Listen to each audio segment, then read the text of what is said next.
Coach, you talked Monday about wanting to see, the high intensity, the high juice in these couple practices. Have you seen it so far? Absolutely. We just talked on the field about we're exactly where we need to be. And I've never spent this much time before a game going good on good. We probably spent about 25 minutes today of just competing, whether it was in the midfield, whether it was in the red zone, because game day is a whole nother level. And we replicated as much as we talk about, and what we do on practice fields ends up showing up on the games. But there's been an energy, there's been a juice, and I think there's a want to for these guys to get out on the field because you don't get a second chance at game one. After we talked Monday, the two deeps came out, or the depth chart came out. What was the toughest decision you had to make when putting that together? There are no tough decisions, and I think the guys earn it. We talk about it all the time. We want to create one of the most competitive environments in the country, and that's a daily thing, and our guys know that. It replicates life. That's what football does. So you get what you earn, and I think our guys earned everything, and now that's a start. I just told those guys after practice too, guys have a role going into this game. But are you going to continue to work to get better so when your opportunity comes, you're ready to seize the moment too? Because we're going to need everybody. So there's a start and there's a continuation of where we go throughout those depth charts, but those guys earned it. I want to ask specifically about Jernias. Walk-on offensive lineman when he came in, flips the defense, and obviously has earned himself a spot on the two deeps. Where have you seen him progress both mentally and physically? Well, I think physically he's always been, a guy you walk in the room and you're like, man, he's big, he's fast, he's strong, he can bend. And I thought maybe that would transition to offensive line at first. And then we moved him over to D-line, and it's just been a seamless transition. I think he's more athletic than even maybe a lot of us gave him credit for. He's strong, he's powerful, and he does have a tough mentality. I told him the other day, he brings a toughness to our team. And sometimes there's a chippy edge to that, and that's okay because we need a lot of those guys too that when it gets nasty and it's physical out there that he's going to bring his best. So I love what he's done, and same thing, those two young guys, Ansel and Khalil, are really competing, so I think it keeps the edge in that room to say, hey, we got to make sure we're going out and playing the way we need to at that defensive tackle group as a whole. And those are ones that are guys on Saturday that they got to go out and prove it. With Cooper getting the tight end job, what did he kind of show you to earn that job? Well, I think he just brings a lot of versatility. I think in every situation of everything we do, I think he can do it all. Then I think like Andre has his niche and role. Billy has his role. Cam's going to be, in that spread role. You're going to see them all. But I think Coop has done the best job so far of doing it all. And then we're going to carve out roles for all those guys. So, yeah, Coop's the starter, but you're going to see all those guys play.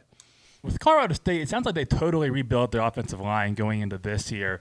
How different does that look from when you played them last year? How does that kind of factor into your guys' preparation going into this one? Well, I think it's hard to tell. Offensive line, you can't study, hey, he's high in its pass, or he's this and that, or this hand's up or down, or his mentality or calls. So I think you go into it just playing it straight up a little bit. The schemes, I think, are going to be pretty consistent. That's what Coach Norvell has been over time. But obviously the players are different. But also it's their first time matching our speed, right? So I think that's got to be an advantage on both sides. I think their D-line is extremely physical, fast, and aggressive, and we got to be able to match that speed. So the same thing, the challenge of new players, this is a whole nother world that they're about to step into, and I think that's okay. Same thing for Essa.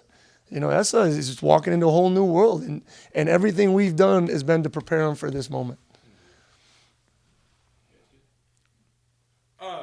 How has Lely looked? I know you talked that he was going to be back in full contact this week. What have you seen from him these couple days? Felt great that this was really Lely's first true extended practice, some good-on-good, ones-on-ones, and he feels great. It just feels really good to see him back out there.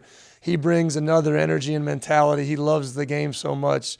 So far, so good. And we know as we go throughout the season, it'll be a managing. Probably Tuesdays it'll just be Indy. Wednesdays he finally gets back. Thursday's a mental day, and Fast Friday before we go. So we know there'll be a monitoring to him each and every day, but so far so good. Only 3 wide receiver positions on the depth chart. That's not normal at this school, at least not in the last decade. Just kind of stacked all the slot guys in one spot, and obviously you'll play a lot of them.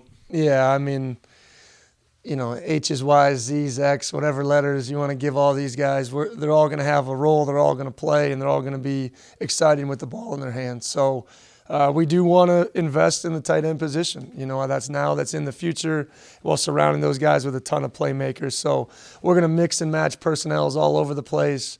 And once again, I think depth charts are great, but they carry very little meaning, if I'm being honest. And because I think there's very few programs out there that actually do them accurately after the first one.